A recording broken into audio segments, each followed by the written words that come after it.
I wonder if we could go back to your mum. You know, you've this final argument you had with her, which was very painful. Your book comes out, it's your first, it's launched, you know, you do this radio appearance where a bit of it's read, and the mother in the story is kind of, you know, a comic figure, and she takes it quite personally. Yeah. And you have this little argument about it, and it's the last interaction you have before she dies, and it's clearly a real source of pain, and probably one of the impediments to you being able to grieve immediately, you know, that grief, that guilt over it. And I just wondered if, in writing about this and talking about this, if you had, I don't know, somehow managed to think through that moment. You know, is it still a block, or have you found a way? It's a question that comes up a lot, I think, with grief. Have you found a way through that moment?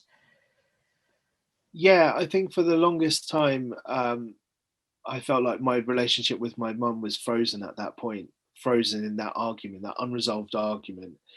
And because it's very rare that we get to say goodbye or we get to have a sense of closure, it just felt so unresolved and painful. And also my decision to kind of promote the book instead of grieving for my mum also plays into that. You know, it's almost like a I'll show her kind of thing. I'll show her in her death. And actually, and I think writing it through and trying to see it from her perspective, but also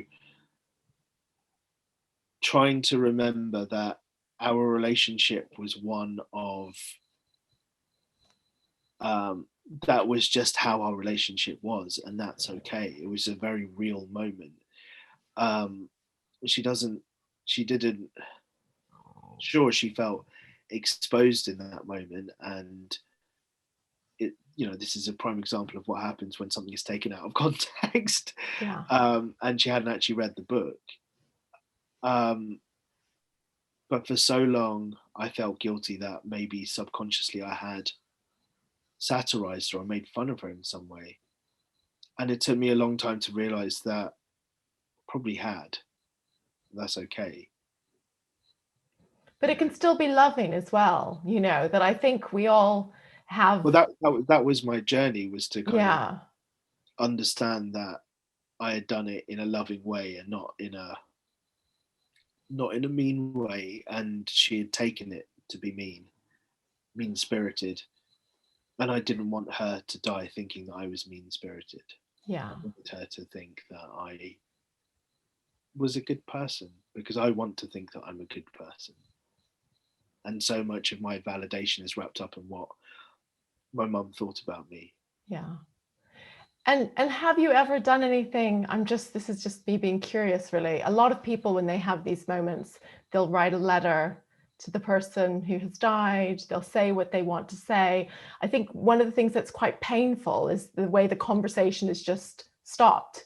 You know, you had this little argument. It was clearly an incredibly loving, but also sort of tempestuous relationship in some ways. But 2 days later, you'd have another conversation about it, and it would move on. It wouldn't be frozen at that moment.